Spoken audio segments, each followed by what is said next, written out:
আচ্ছা, বুঝেছি তুমি অন্যায় করেছ, বুঝেছি তুমি অপরাধ করেছ, তুমি পাপ কাজের সাথে যুক্ত ছিলে বা যুক্ত আছো, ঠিক আছে। কিন্তু তোমার সেই অন্যায়, অপরাধ, পাপ কাজ কি ক্ষমাযোগ্য নয়? যদি তোমার রব চাই, যদি তোমার সৃষ্টিকর্তা চাই, যদি এ পৃথিবীর পরিচালক চাই, তাহলে পৃথিবীতে এমন কোনো পাপ কাজ, এমন কোনো অন্যায়, এমন কোনো অপরাধ আছে কি যেটা ক্ষমার অযোগ্য? যদি রব চাই, আরে তুমি ক্ষমা তো চেয়ে দেখো। তুমি তোমার সৃষ্টিকর্তা, তোমার রবের, তোমার আল্লাহর শরণাপন্ন হয়ে তো দেখো। যদি সত্যি আমাদের পাপ কাজের জন্যে আমাদের অন্তরে অনুশোচনা কাজ করে, যদি সত্যি আমাদের পাপ কাজের জন্য আমাদের আফসোস হয়, যদি সত্যি আমাদের পাপ কাজ আমাদের লজ্জা বোধের কারণ হয়, তাহলে কেন তিনি ক্ষমা করবেন না? তিনি তো ক্ষমা করতে পছন্দ করেন। তিনি তো চান যে তুমি ক্ষমা চাও আর তিনি ক্ষমা করবেন। তিনি তো চান যে আমরা তাঁর কাছে ফিরে যাই।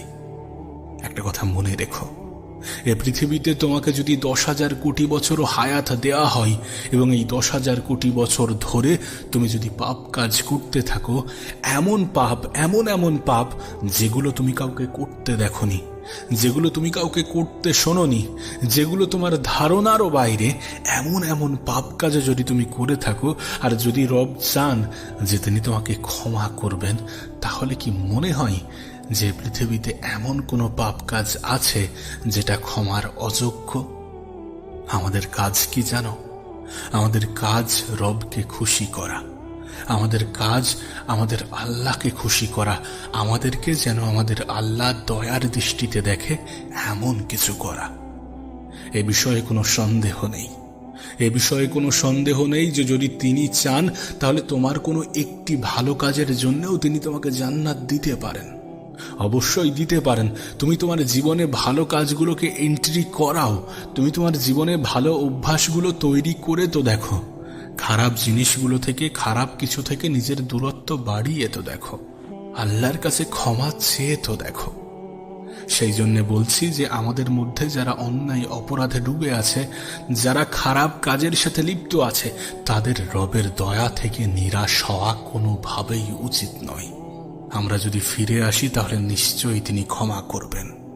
আমরা যদি তওবা করি তাহলে তিনি ক্ষমা করবেন। তুমি তওবা করে তো দেখো, তুমি ফিরে এসে তো দেখো, তুমি তোমার রবের কাছে নিজের অন্তরের কথাগুলো বলে তো দেখো। এ বিষয়ে কোনো সন্দেহ নেই, এ বিষয়ে কোনো সন্দেহ নেই যে তোমার রবের সামনে তুমি এমন কোনো অন্যায় উপস্থিত করতে পারবে না যেটা তিনি ক্ষমা করতে অক্ষম। আমরা কি এমন অপরাধ করতে পারি? আমাদের অপরাধের জ্ঞান কতটা? আমাদের বেশিরভাগ অপরাধ তো টাকা পয়সা নিয়ে, আমাদের বেশিরভাগ অপরাধ তো অর্থের উপরে লুকিয়ে আছে। সুদ, ঘুষ, কিছুটা মারামারি, অবৈধ দখলদারি, হারাম উপার্জন, যে কোনোভাবে অর্থ উপার্জন করা, জেনা, ব্যভিচারী, এইগুলোই তো। এই বিশেষ কয়েকটা অপরাধ ছাড়া আর কি অপরাধ আছে? এগুলো কি রব ক্ষমা করতে অক্ষম? এগুলো কি রব ক্ষমা করতে পারবেন না? অবশ্যই ক্ষমা করতে পারবেন। তুমি ক্ষমা চেয়ে তো দেখো। ক্ষমা চাওয়াটা প্রয়োজন, অনুশোচনা হওয়াটা প্রয়োজন, আফসোস হওয়াটা প্রয়োজন, রবের শরণাপন্ন হওয়াটা প্রয়োজন, আল্লাহর কাছে নিজেকে পেশ করাটা প্রয়োজন। আমাদের যদি জমিন থেকে আকাশ পরিমাণ অপরাধ থাকে, আর আমরা যদি পৃথিবীতে বেঁচে থাকা অবস্থায় রবের কাছে সেই অপরাধের জন্য ক্ষমা চাই, আল্লাহ জমিন থেকে আকাশ পর্যন্ত আমাদের জন্য ক্ষমা নিয়ে আসবেন। শুধু আমরা যেন শিরিক না করি। আরে রবের সাথে কারোর তুলনা হয় না, রবের সাথে কারোর তুলনা চলে না। তিনি সমস্ত ক্ষমতার অধিকারী, এ বিষয়ে বিন্দু পরিমাণেও সন্দেহ নেই। সমাজে এমন বাজে বাজে জিনিসও ঘটছে যেটা কল্পনার বাইরে। সামান্য নেতা মন্ত্রীদেরকেও মানুষ কি না কি আখ্যা দিচ্ছে, কি না কি ভেবে বসছে। কি বলবো এই বিষয় নিয়ে? তুমি বিয়ে করেছ, তোমার বিবাহিত স্ত্রীর বিছানায় তুমি কি অন্য কাউকে সহ্য করবে? যেখানে তোমার থাকা উচিত সেখানে তুমি কি অন্য কাউকে সহ্য করতে পারবে? অন্য কাউকে সহ্য করবে? দয়া করে শিরিক করো না। তানার সমতুল্য কাউকে ভাবা এটা কল্পনারও বাইরে। থাকতে পারে তোমার কোনো পীর, কিন্তু মনে রেখো সে পীর হয়েছে কারণ সে রবের ইবাদত করত, সে রবকে স্মরণ করত, রবকে ভালোবাসত, আল্লাহকে ভালোবাসত। আর তোমার কাছে সেই সুযোগ আছে ডাইরেক্ট আল্লাহকে ভালোবাসার। তুমি কেন সেই পীরের কাছে যাও? সেই পীর যেখানে রবের কাছে চাইতো, আর তোমার কাছে সুযোগ আছে রবের কাছে চাওয়ার, আল্লাহর কাছে চাওয়ার, তুমি কেন সেই পীরের কাছে চাইবে?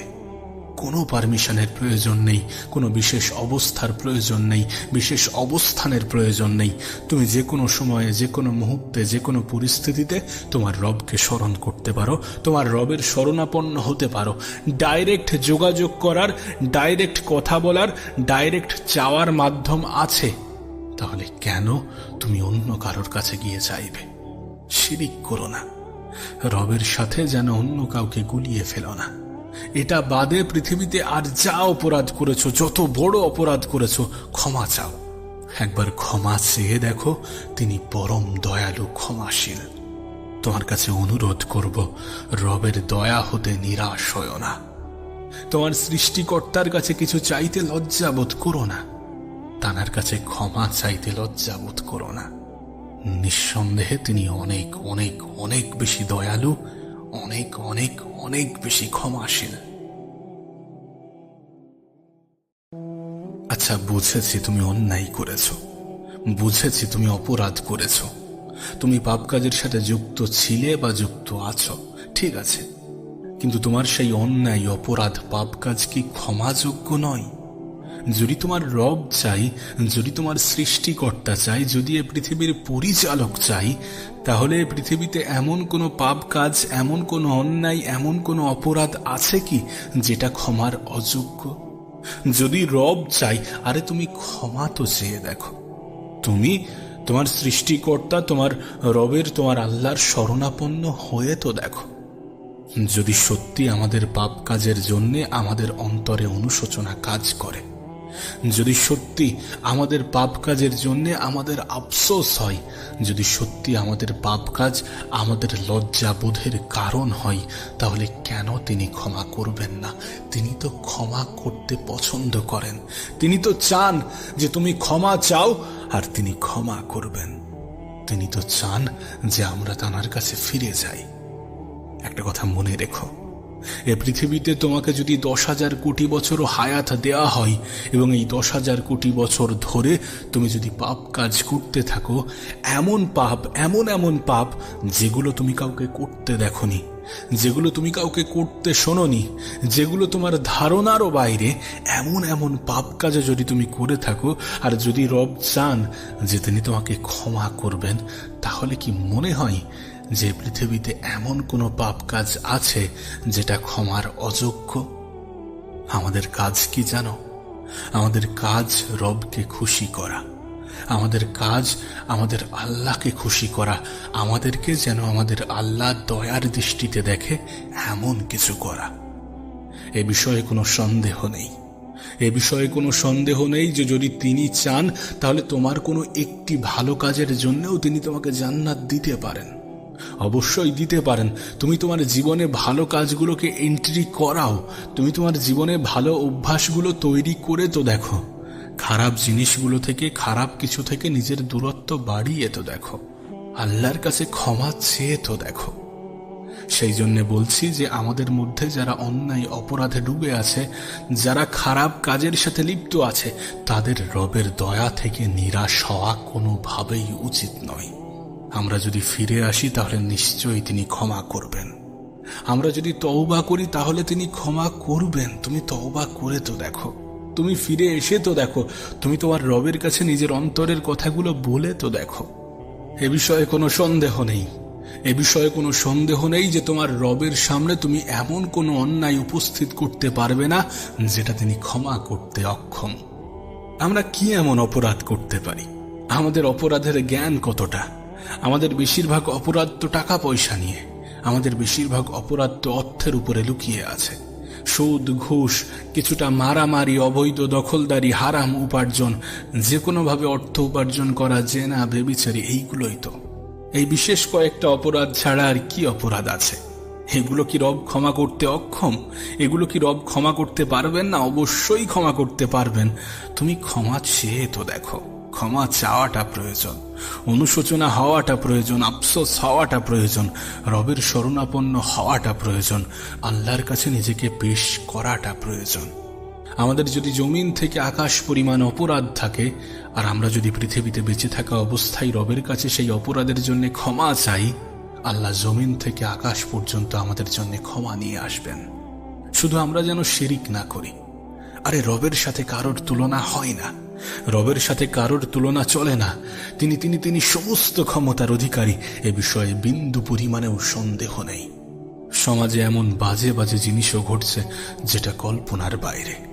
সামান্য নেতা মন্ত্রীদেরকেও মানুষ কি না কি আখ্যা দিচ্ছে, কি না কি ভেবে বসছে। কি বলবো এই বিষয় নিয়ে? তুমি বিয়ে করেছ, তোমার বিবাহিত স্ত্রীর বিছানায় তুমি কি অন্য কাউকে সহ্য করবে?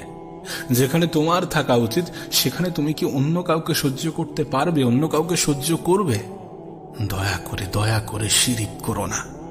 তানার সমতুল্য কাউকে ভাবা এটা কল্পনারও বাইরে। থাকতে পারে তোমার কোনো পীর, কিন্তু মনে রেখো সে পীর হয়েছে কারণ সে রবের ইবাদত করত, সে রবকে স্মরণ করত, রবকে ভালোবাসত, আল্লাহকে ভালোবাসত।